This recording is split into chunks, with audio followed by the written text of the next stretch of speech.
as I mentioned earlier today, the call will be around the pricing discipline framework and understanding pricing within your specific markets and your services. So let's start off with playing a quick mind game. And imagine that you got two businesses offering the exact same service. One charges $200 and the other charges $500. Which one would you assume is better? Don't overthink it. Human nature tells us the higher price must be higher quality, right? That's the psychology that we're going to unpack today. And more importantly, we're going to help you stop undercharging and start leading in your market segment. So, as we talk through pricing and truly understanding what would be some of the reasons that people price a certain way. And that starts off with that most people don't set the prices based on math. They set prices based on fear. And generally, they fall within these realms is that they don't want to scare customers away. People in my market won't pay more, or I'll raise the prices later when I'm more established. Who in this room has heard those three or a version of those three? We've all heard them, right? So let me tell you something. What I've learned in my years of operations and leadership, there's always going to be a more expensive competitor that ironically isn't better than you.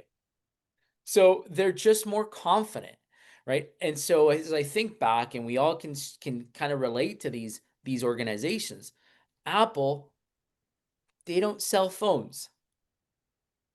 Starbucks doesn't really sell coffee. Lululemon doesn't really sell leggings. What they do sell is the permission to feel premium. And premium pricing attracts better customers because we all know cheap pricing attracts one thing, and that's headaches. So let's stop pricing emotionally and let's start pricing intentionally. And how do we do that? How will we do that first off? But before we get into that, Willie, I want to start off with asking you a quick question. And I know that you went through your ups and downs in setting pricing for your organization. And for those of you that may not know about Willie's, business, Willie had a fantastic, very successful transportation and trucking business in northern Alberta, and it did record number of sales numbers when it sold. It sold at a record number, right, Willie? So let's talk about what finally made you consider and confident enough to change your pricing at Willie's Trucking. Yeah, I think first step is what you guys are getting here or hearing right now from Hector. I uh, I was always so afraid to increase pricing, but then I started going to some conferences and different things where I kept hearing that over and over where you really need to price based on what you're providing for a service. And for us, it came down to where we had 98% delivery on time and also less than 0.5% damage claims on freight. And while the industry average was nowhere near that. And so at that point, I realized we were more than just a trucking company. We were a reliable partner. And Mm. so if someone wanted uh, to have late freight, cheap pricing, there were plenty other carriers they could pick from. So yeah, we really set ourselves apart by simply focusing on on-time delivery and damage free, and that gave me the confidence that we could raise the rates. That's awesome, Willie. And when we think about the application of on-time service and being a fair and equitable partner that your customers can grow with alongside your growth, it's about aligning your pricing to be effective through that growth. A lot of individuals talk about pricing. We got to be fair, and it isn't about fair. It's about understanding how effective you are in the service and value that you truly bring. Like here's an example. We've all maybe have seen this in one way or shape or another. Jeff Bezos, take Amazon Prime. When it first launched, it was at $79. Then it went to $99, then 119. Currently, it's somewhere around like $139. And every time there's noise, right? We've seen it with Netflix as well. They were like $8.99, and now I think they're over like $25 with their pricing models. And every time we see it, there's rumbling of complaint. But then what happens? You stay with it and you maintain your subscription. And here's the ironic part is a lot of these organizations, they actually see their subscriptions increase instead of decrease. So what does that tell you? Is when you have that emotional attachment to value for what you're paying, you're going to continue to stay through it. So how do we break this down? And then how do we make this actually functionable for us? We have business owners here in the group from startups to very successful businesses, established businesses, and we have department leaders as well here who manage your departments, and you have one way of accountability to how you affect pricing. But before we get there, let's get down to the formula. What is the formula that we should be looking at? We start off with 3 steps. The first one is knowing your true cost per unit or per client, and include your labor, materials, rent, overhead, everything, taxes, fuel, all of it, including your salaries. Okay, it's important. I see this as a big gap. Most entrepreneurs miss out their salaries as part of their pricing model. So let's make sure that you're not one of those. The second step is add your profit margin. And let's start with a minimum of 20 to 30%. If you're running your business today under 20% profit, you don't own a business. Unfortunately, you own a job with liabilities. And so I want to make sure that that's really clear, and particularly to the department heads. You need to make sure that you're fulfilling your role to allow your organization to raise that bar to where the profit margins are going to be in that 20 to 30%, because that's where your business is healthy enough to allow for growth. And with that growth comes the opportunity for expansion, increases in pay through the organization, and all the benefits that we like to see with a nice, healthy, and steady business. And step 3 is adjust for positioning. Okay, this is critical. As you determine your positioning in the market, are you Walmart or are you Apple? Right? So think about that quickly in your brain. Are you the cheapest or are you premium, essentially? Right? And if you're the cheapest, you'll be busy, but you're never going to truly be wealthy. And if you're premium, be ready to attract better clients that have more loyalty with some less stress, but they demand better product output and better service. So you have to know what is your positioning in the market. So Willie, we talked about how you went and what you acknowledged, to what you needed to see to become confident to raise prices. But how did you justify the higher prices when your customers pushed back? Yeah, I would say, I guess the first thing is you have to stop arguing about the price and start asking some questions. For us, it was, what does late freight cost you? Or what does damage freight cost you? And so they kind of answered those questions out loud, the conversation flipped. Instead of defending the rates, our rates, we were defending their profits basically. And so Mhm. that's when I knew pricing wasn't the cost conversation. It was the conversation about the value we provided as a service. Yeah. Yeah. And that's always the key, right? As we talked about, and we know our experiences that we've lived through. And I can relate to many organizations through my time at Pepsi, where it was it was it was well documented that through the 90s and the 2000s, PepsiCo out earned Coca-Cola although Coca-Cola outsold PepsiCo. Mm. And they did that through knowing their positioning in the market. They kept their prices very competitive, and they looked to be super lean in operational costs. However, they also understood their value, right? They knew that they stood for brand that was loyal to those customers, like the Frito-Lay, the Gatorades, the soft drinks. And so we think back of that loyalty piece, and how do we impact that as leaders and owners? How do we create the loyalty with the partnerships, Willie? I think that's always something that a lot of entrepreneurs struggle with and don't make the connection back to pricing. So Mm. you had some long-standing accounts. I remember like the D Nows, the Apexes. And what were some of the things that you did to make sure that you stayed consistent in knowing, okay, I've been with this organization for 1, 2, 3, 5 years. When do you change the pricing, and how often are you looking at that? Mm.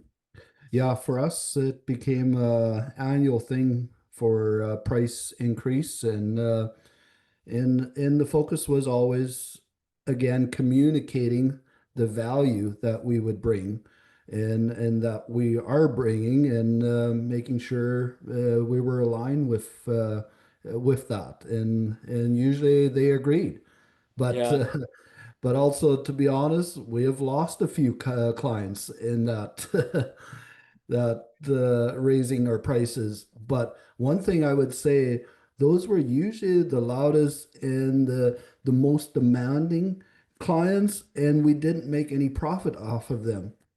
And that's right. Oh and yeah, I so remember those. so really what it did, it freed us our capabilities up for better clients, I would say. That's a point that I don't think a lot of organizations do enough when adjusting and reviewing their pricing. How often are you firing customers Hmm. due to pricing? Are you in business for profit, or are you a nonprofit organization? And so that is part of the formula. And you hit it, Willie. You said annually. We're reviewing pricing annually. Hmm. And that is something that every organization needs to do as they build out their budgets every year. They should be looking at what is our pricing model for the following year and adjusting accordingly. So, again, like we go back to talk about some other examples that are out there in our current space. We've seen example of gym owners that are following like Alex, Hormonzi's pricing Hmm. model of $100 million offers out there. And they go from selling these $49 memberships to well over $2,000 memberships in these transformational packages, right? And so like how does one do that? Well, you have to think about it. It's about the value that they're getting and the experience that they're getting. And in the previous episodes, we talked about customer experience, we talked about value. All of the previous topics we've covered all have led up to this point to encourage you to understand the formula behind pricing right. So, let's take a minute to reflect and pause for a second. We've been talking about all this. So, let me ask you, are you currently the cheapest, average, or most expensive in your market? And you don't have to answer it, just think about it out loud or in your head. You don't have to answer it out loud. But if you're not the most expensive, why? Why not? Right? Now, think of your best client ever. Right now, in your heads, think of your best client. Would they pay 20% more? I bet you they will.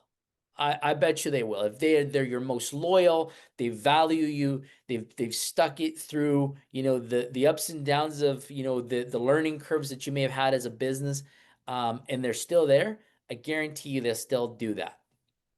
So it's the bad clients, the ones Willie talked about. It's the bad clients. They're the ones that want to pay the least, and they're the ones that struggle to accept when we've raised some prices. So as you think back, it's important to understand, where do you want to be? Where do you want to be in the market? That's the critical piece. So Willie, again, we talked a lot about pricing here, and I got one more question for you. So, Hmm. what would you say to the leaders that are in this room that are scared to increase their prices right now? Yeah, I think one thing to note, Robbie, is your price increase somewhat has to match your performance too, right? So if you have a system built that guarantees consistency on providing your service, you have earned the right to charge more, I would say. And Hmm. so if that matches your performance, and and then the other thing I would say, and this is something that I've actually lately coached some business owners through, and I heard also a pretty good story the other day how it really shifted his thinking around his price increase now, and how his clients have actually responded to it. And so what we did first was actually um, before raising the rates was three questions that I got him to really answer. I said, "What are three uniques about your service that you offer, your products, and what really stands out? Why should a customer choose you over your competition?" And I said, Right. once we have figured out those questions, or what that is. Now, when they say, "Oh man, your price is too high," or whatever is not in line, you answer by, "This is why our price is here. This is the value that we bring to you."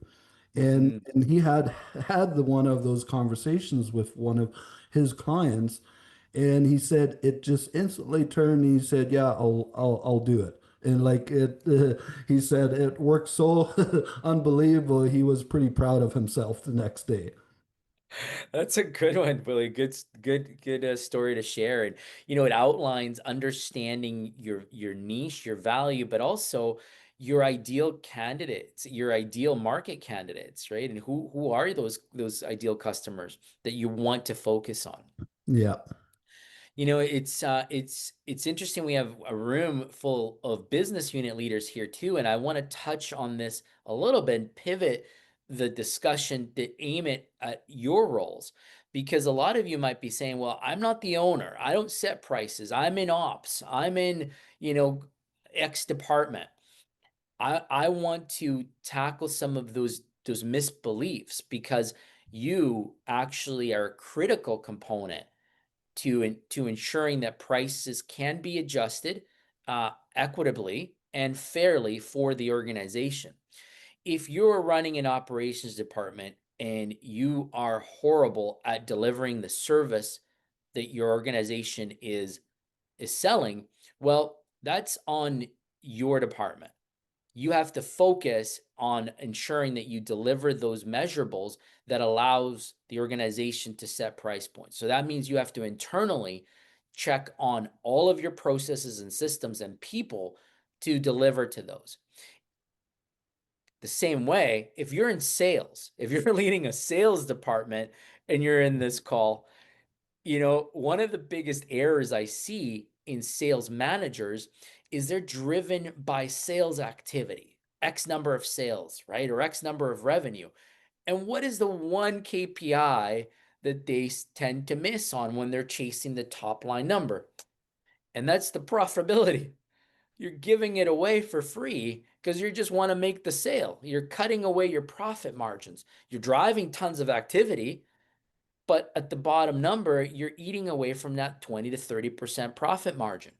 So if you're leading a department that's doing that, you need to internalize and make those corrections because you're also, a pivotal point for the organization to be consistent, profitable, healthy, and growing and being a leader in your marketplace. So these are how it ties back to your department heads and you leaders on this call. It's not just about the entrepreneur. It's not about the entrepreneur setting the price. We all do it. We help ensure that the price points stay at where it needs to be for the business. So, that's kind of what we wanted to bring today. And the challenge for the group is pretty simple. Pretty simple. But here's what I think I'd like us to think about. Pick one product, service, or package that you sell, that you provide, and increase that by 10%. Just 10 points. No announcement, just change it. If no one says anything, then you were underpriced. And if someone complains, well, congratulations, you just found out what your current real price point ceiling is. That's what your value is today. Go fix that value, and then you're going to be able to charge more later. Okay. So that's the easy challenge for this week is go look for that. And as we built out this 4-part series around operations, cost pricing and cost discipline, we're gonna introduce the second pillar next week, because revenue, as we talked about before, solves a lot of problems, but profit really solves everything. So Mm. we want to open it up to the room. We want to get your thoughts. We want to get your questions, and we want to get some engagement around pricing. I want to hear your stories. I want to hear you've been able to overcome it. What are some of the challenges that you faced, and sort of what are some of the watch outs? Like, what are some of the things we can avoid doing when raising prices? So let's start maybe around the room here. We'll go with someone that's starting out their business. Andrew, I know that you're starting out right now. Let's hear about how you were able to price your business and go to market with your landscape business. Well, I just researched a lot of prices according to what most landscape guys and lawn mowing guys did. And I found out, well, that was a little low for in our area, so I just raised it about 10 to 15%. Okay. And now I have a customer. She said in spring my price was cheap. Why it wouldn't be higher? But now she's not paying it. So I can't get a hold of her. Yeah, I don't know what to do. She's not answering or anything. So yeah, I'm kind of stuck with her. Oh, so now you got a bad debt. That's what you've got there. Yeah, we've seen that before. We'll go through all that, and that's about understanding, the exposure and sort of the liabilities that you take on as an entrepreneur, and putting the sort of traps to prevent from that happening, right? Collecting a credit card, payment in advance, or having a credit card on file so that you're able to charge these type of accounts. Those are sort of the watch outs that we can help you with and that you can implement in your business. But as it relates to specific pricing, you said you did a market research, you believed that you had an idea of where you wanted to enter, but you came in a little higher. So why did you come in the points higher that you did? Well, for my reason was, oh, kids go.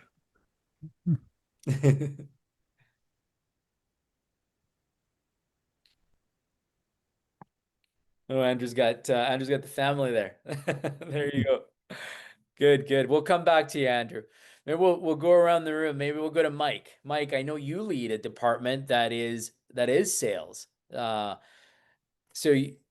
this definitely is It, right up your alley. it is, but it's also it's different. It's different because we're putting quotes out there based off market value.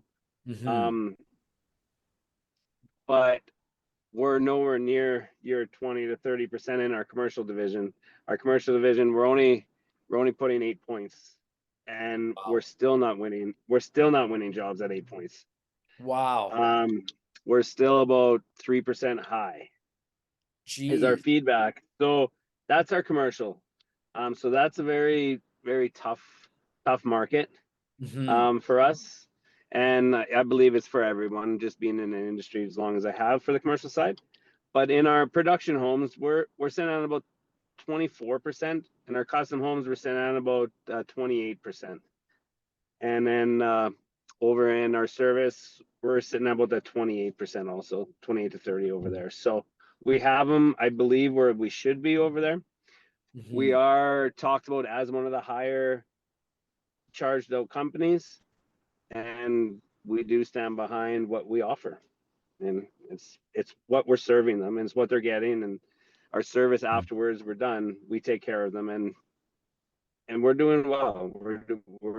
We're on par to do a good year this year. So yeah, we do raise our prices. It's also based off of our suppliers. They come in at their fixtures at 10% this year. They hike them up 10%, and we got to follow Sure. suit. Like we can't eat that. So That's right. That's right. yeah, Unfortunately, you do have to pass on that elevated price point to the consumer and to the end user. That is a good, it is a best practice. So it's interesting though, you talk about the commercial division and struggling, right? And so it's sort of like helped out through the other divisions in your organization to stay afloat. And that sounds like a business decision at your organization where you're maintaining that for a specific reason. we are. But that, like I say, that's I can tell everyone that we just landed a school in Calgary. We're going to do it. It was 8.3 million, and we went at it was 7.2%, and we were still 90,000 high, the lowest bid, and we got accepted at that. And like you just do the math on that. No, I can't do it in my head right now, but it's not big profit margins we're working with. They're big numbers, but the Right. is error. The error is this: if something happens on those jobs, it's fast. We're going to lose that money very quickly. So Construction and commercial, like those are type of divisions that scare me. Because you could lose big, right? And so like I just don't have the stomach for it personally. I know others no, do. it's a hard business because, well, we have to get bonding, but we push the bonding to the client. We don't pay for the bonding, but we are bonded, and but it is a scary. That division's our scariest division because it can make or break our company. It can Mhm. sink the company if things fall through. So So it's a your very process delicate one. have to be tight, right? Like if your margins are that close, your labor costs, your material costs, all of your efficiencies, they have to be pretty dialed in. We track everything on a weekly basis of our hours on the jobs, our labors, our material costs on those jobs, and we fight for our employees to change orders are where we win. We'll win on Nice. change orders because we put those at 30%, and Mhm. and our wages we charge out like so we charge out our whatever our charge our rate is agreed upon in the contract, but that's where we make it. So we tell our guys anything that differs from the drawings, it's you stop work and when it's a change order, and Absolutely. that's where we try to make up that cost. That's Yeah. that's the But unplanned yeah, work, right? Those are that's sort how of we work. Yeah. that's what in the transportation world we call them like accessorials or extras, right? It's the you Yeah. know the oh, you want me to carry it inside, that's an extra fee, right? Or there's Yeah. there's little things that are not part of the original scope of the work agreement. Mm. Yes. And Yeah. that's where we find that's where we'll make some of that money. Gotcha. So No, that's yeah. great, Mike. And I certainly the brand in Calgary is well known and well respected, and it gives you the opportunity in the other departments to charge those higher margins. Yes, it does. It does. It's Excellent. nice to see that. It's nice that those departments can help out. And yeah, like I say, first quarter was our worst quarter ever, but we bounced back, we rebounded, and we're doing good. So Nice. And what we yeah, talked about today, does that resonate with your organization? Is that something that you've seen that is applicable? Are you reviewing rates yearly? I think you said you did, but I just wasn't sure if that's something that you do we throughout all we divisions. do we do review. Each division will sit down in I think it was like January. We sit down and we do our reviews and see where we stand with our suppliers. Talk to our suppliers, see what their thinking's coming up, and decide at that point if we're going to raise or if we're just going to maintain. And Nice. we also work with our builders. So if we're going to raise and they say, well, can you hold pricing for the last 6 houses here? And then, okay, well, we agree on after that, you can raise your price 8%.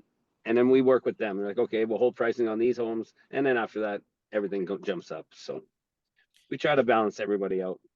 For sure. For sure. And Yeah, that's a strategy, right? You're going to have price point for partnerships, longevity, right? The length of we talked about it, the LTV, the length, the lifetime value of that account, that customer, all of that is something that you're going to consider when you're pricing. So you're touching on all some really cool points, Mike. exactly. I appreciate that. That's really good.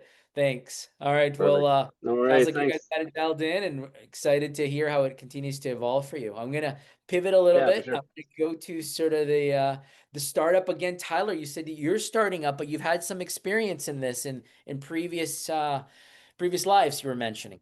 Yeah, yeah, pricing's hard sometimes. Just trying to get the right model, Yeah. is the thing. I would say we're probably priced pretty decent, but I don't have enough feedback yet to kind of get the gist. We don't talk about pricing much. We typically talk and move past.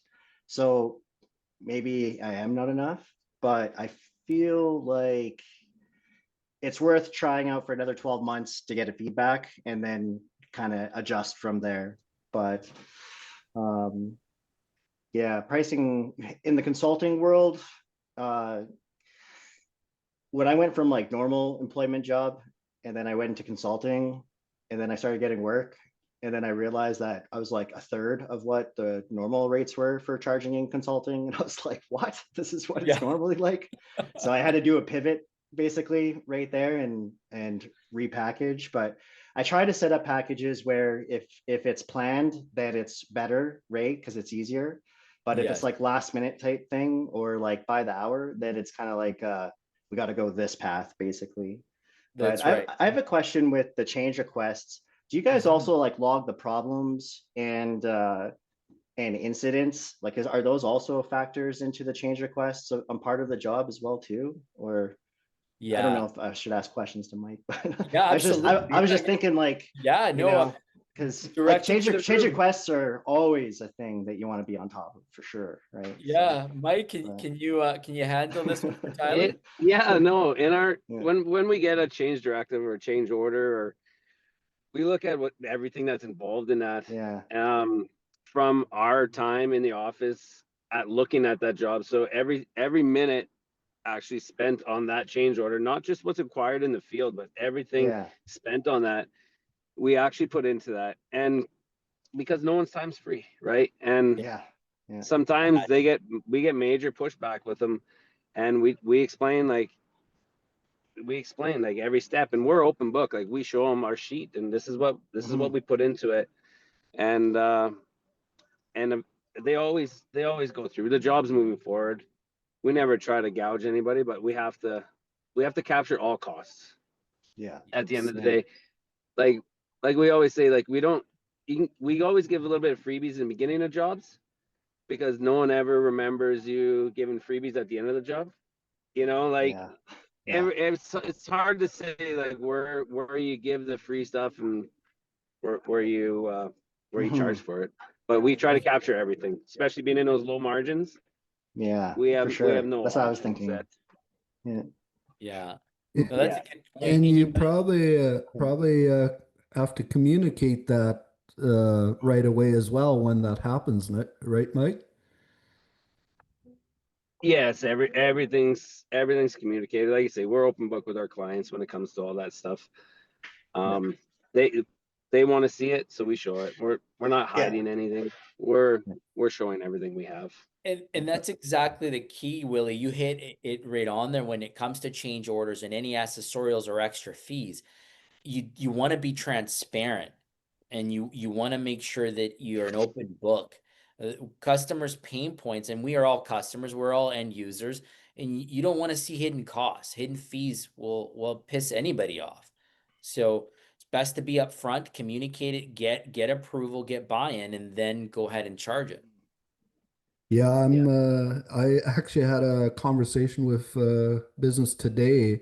They did a job that the bid price was $150,000, and now they have finished the job with all the added change orders that they had on the job. It comes out now at 345,000. Whoa. Those are the best. And Those are the best ones. but one problem, they didn't communicate as this was starting to add up. And Oh, and yeah, so that's where I said you went just totally wrong. Like you need to really, on a daily basis on something like that, you need to communicate. Mm-hmm. You Absolutely. don't proceed without POs. That's our big thing. Until that's Mm, approved and signed, we don't do the work. Yeah, there you go. that's such a good process to have. Ensure you Yeah. get approval, right? So Yeah. very good, excellent. Good question, Tyler. And I know you're just starting off. You're back onto rebuild mode, but we're here to work together as a community. So welcome here. thanks. Thanks. All right, we'll pivot over to Cecilia. I see that you're now at home, and you now lead a department as we've talked about week in and week out. But let's talk about the impact that you have in pricing, and how do you see today's discussion relating to your role and to your organization.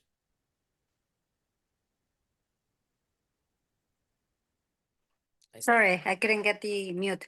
Um, yeah, so in my role, I'm not very involved in the pricing process and any of that. Like I'm more completely ops. But Mhm. something that stood out for me when you were explaining all this is when you mentioned about the firing a customer. So I more than adding something here because yeah, everything is Mhm. very interesting. But yeah, like I said, I'm not really involved in the pricing process. Uh, I'm more. I have more like a question. What are the red flags? So what indicates you that okay, it's time to move on? Like when you fire a customer, because that's not a usual thing to do, right? So Yeah, I'll get to your question in a minute, but I'll first hit on something. You're in operations, and everybody in operations certainly impacts pricing. So you directly today do not have direct input to the pricing model or the way that rates are being positioned, but you certainly impact the ability to raise prices and maintain prices for your organization, right? we do with our service, yeah, and we also go through the pain of having other carriers in there because we have a lot of our customers. They can't have just the one carrier. They have to have a couple of different options, and then it's really hard when you have another carrier in there with the rates way lower. For us, I know we are priced high Yeah. for what we do. But I like to see it like you said, like we're not we're Starbucks, right? Yes. So Premium. you're gonna get that service. But again, yeah, it's all about for us. It's all about the service and all about giving that, not lowering that bar, right? Like this is the level of service that we're providing, and we don't estimate the cost. Yeah, it's not something that we are even looking at it. It's like we're giving top service. For sure. Yeah. Sure. And that's the right attitude. That's the right focus points for division leaders like yourself and others in the room. If you're thinking, well, I just manage my team of 10 people and we're in ops. Well, yes, but you do impact pricing. You do impact the opportunity and ability to grow the organization. So back to your question, you said, well, how do you know when it's time to fire, a customer? And I'll go to Willie, because I know Willie's done this Mm. before. But here's what I look for when looking to break up with an account, and it's when the value for me to maintain the account is no longer there. So when the profit margin drops below the acceptable level, when that margin is, we talk about 20 to 30% ideally, but I don't want to be below 15%.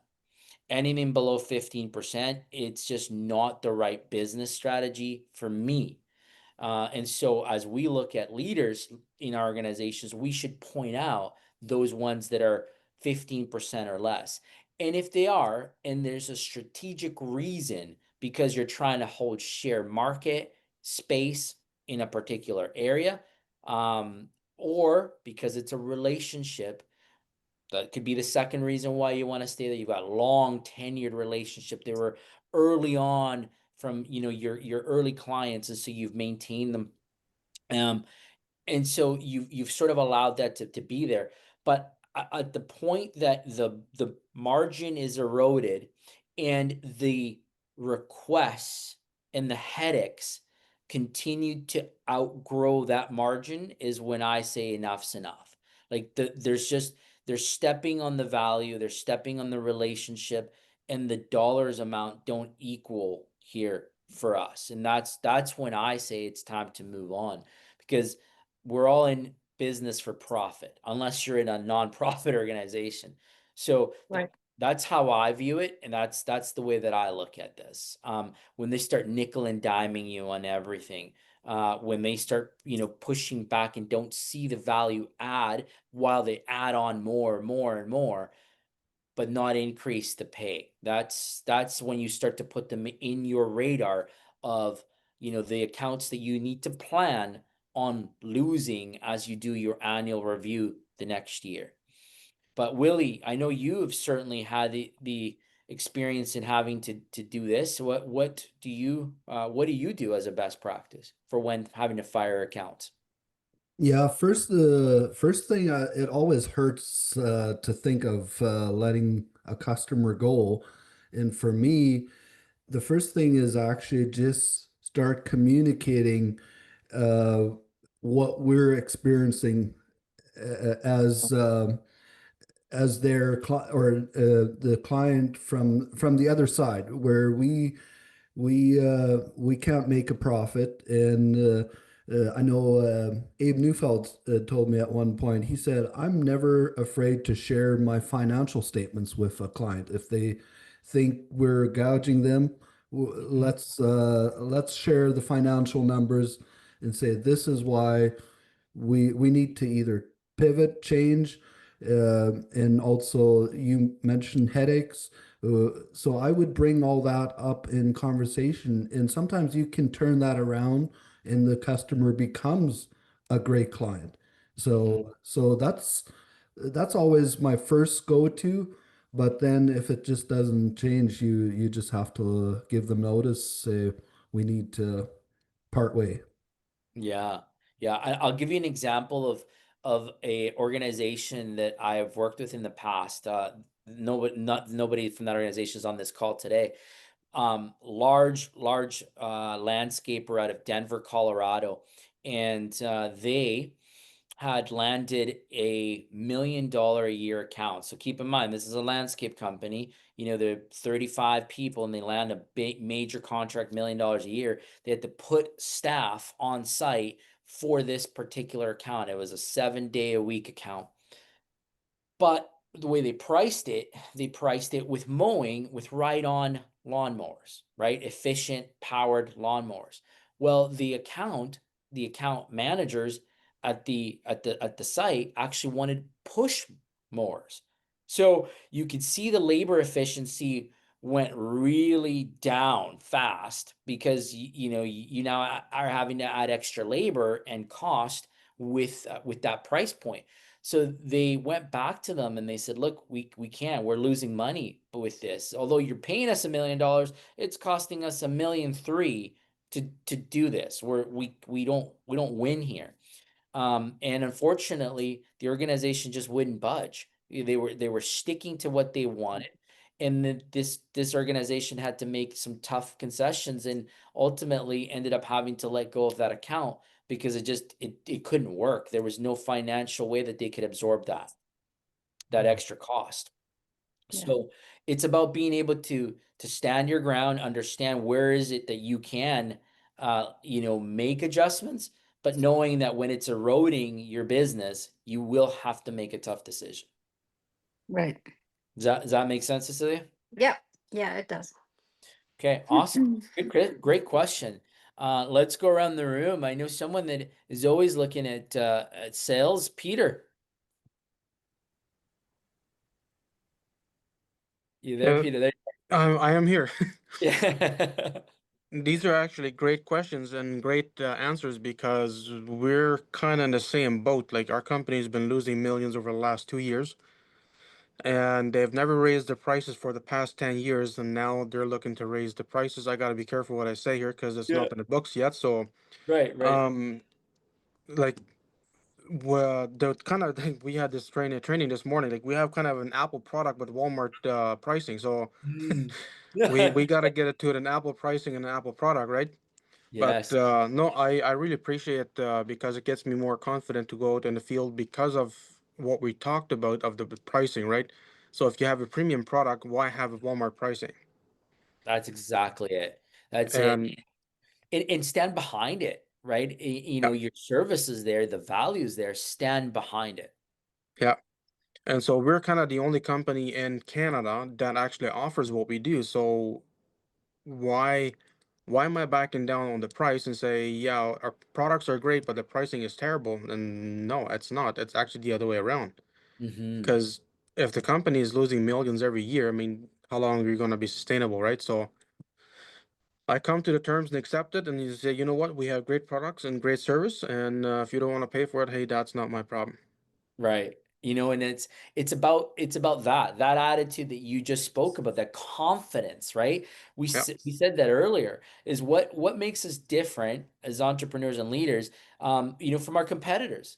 They go out there, they start charging more, and we all know there's others out there that charge more than what we do, and it's not necessarily that they're better than us. They just have that confidence, and that's yeah, what they go into market with. So it starts there. And in organizational wide, I always go in and I always tell the teams I work with, we're a premium brand, we're a premium service provider. Those that work with me have heard me say this for many, many years. And so I always tell them, because we're premium, everything internally needs to be premium, our processes, our people, our systems. And that's when we're going to deliver premium service that allows us to demand premium pricing. And that's the mindset that we have to be able to go to market with. absolutely appreciate it. Thank you, Yeah. Hector. Thank you, Willie. Thanks, Peter. Appreciate your input. James Braun. James, you're still driving, but can you hear us? Oh, Uh, trying to get the mute button there. I don't know if he can unmute. I know you're driving, so it's okay, James. If you're driving, we're good. We'll come back to Andrew. Andrew, I know you were sort of interrupted there, but let's talk a little bit about you know, the pricing model that we sort of left off for you.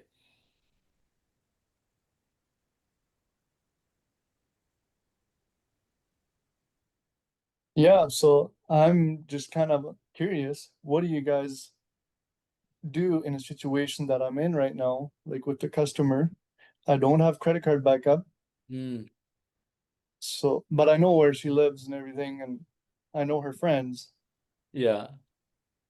Yeah, that's a collections problem, not a pricing problem, right? Yeah. And so in that point, you know, you have various options. You could try you know, settling for a lower amount, you know, because something's better than nothing.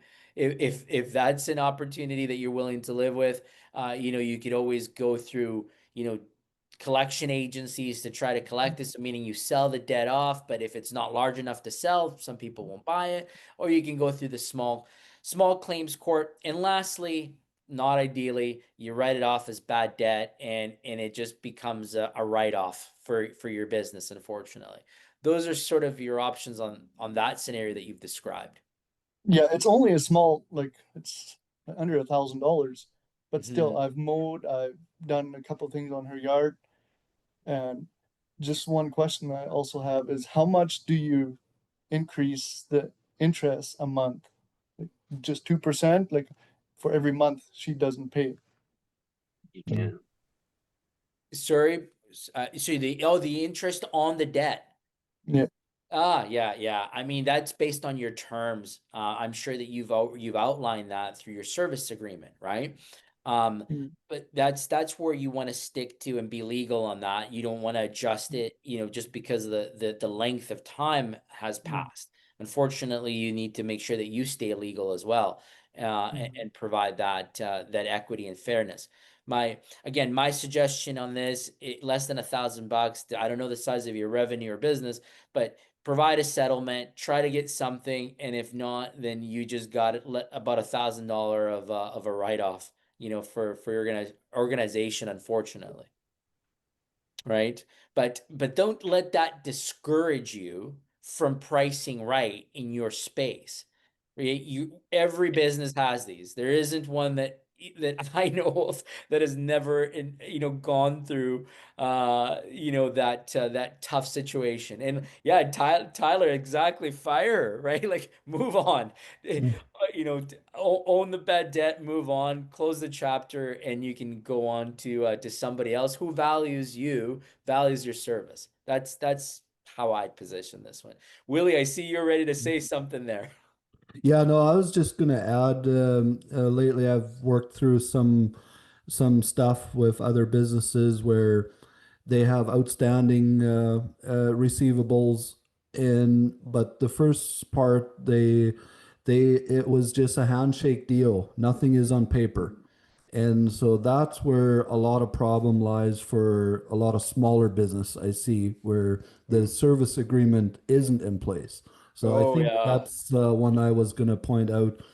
Have a service agreement on everything that you do. Absolutely. That's going to be another talking point coming up soon. As Hmm.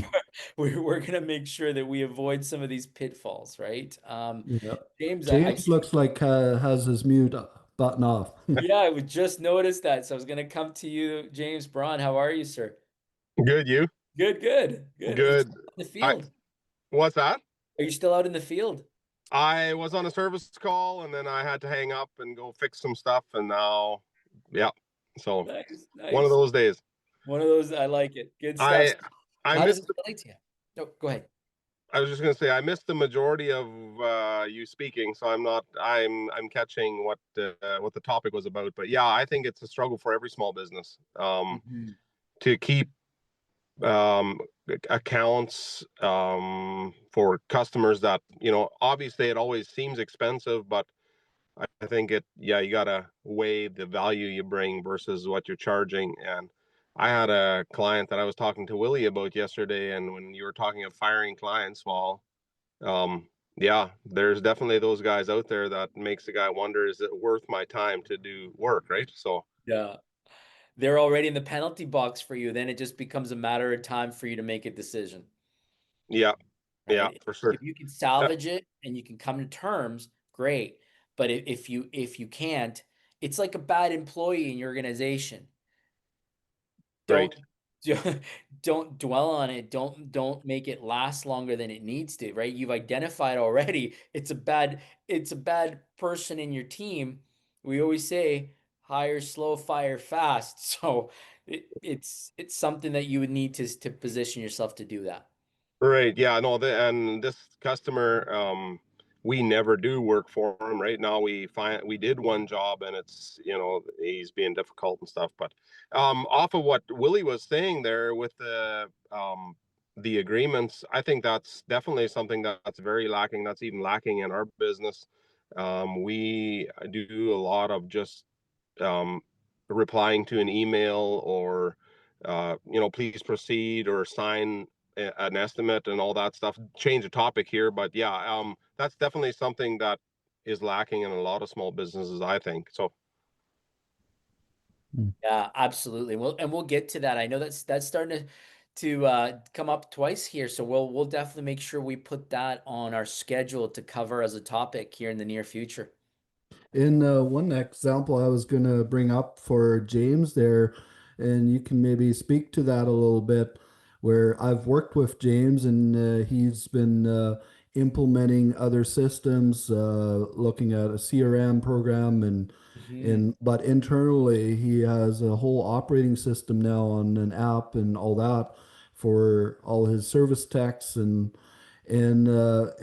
yesterday I was meeting with him and I could just see how much confidence he's gaining on he's actually bringing more value than his competition through having a better structure in place. So, James, what or wouldn't you say you're now actually more confident to charge more because of it, right? well, yeah, we're definitely hands down more expensive than our competition is in town. We always have been. I know when you and me looked at pricing, we changed all of that. And I think I even told you this will never work. We'll be sitting at home, have nothing to do, but we're busy as ever. We're booking into the second week of November right now, and everybody's waiting. So, but as far as the structures, yeah, I think I feel way more prepared, or way more. We're in the growth part, and the way everything is set up with scheduling employees, tracking where they are, jobs, all that stuff. Yeah, I agree. Yeah, I that's where like it's it. at. Great to hear, James. That's super cool. And to think back to a few months ago when we started having the calls, and you were like, I don't even know what a CRM is, Yeah.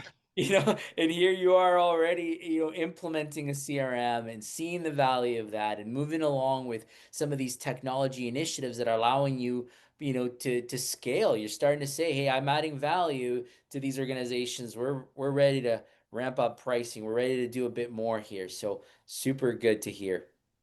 Yeah. Cool, good stuff. Well, folks, that brings us right to the hour. And so again, I wanted to leave you with that messaging around price point. And it's important to understand the premium versus the cheap, right? And how do you relate to your particular market space and make that decision, go own it with confidence, and do not hesitate to increase your price points that will allow you to make the profitability that you and your teams deserve. So that was the messaging today. Willie, any final thoughts before we wrap up? Yeah, you know what? I was just thinking if you guys would be willing to share in the community in the discussion page, maybe different topics that you would like us to speak on. Just feel free to give us anything that you feel like you would like more information around. So be happy to see if we can help you. Yeah, awesome. And again, everybody, glad that everybody was here. Enjoy your evening, and we will talk to you soon. Look forward to seeing you next week. Thanks. Thanks, Bye. everyone. Thank you.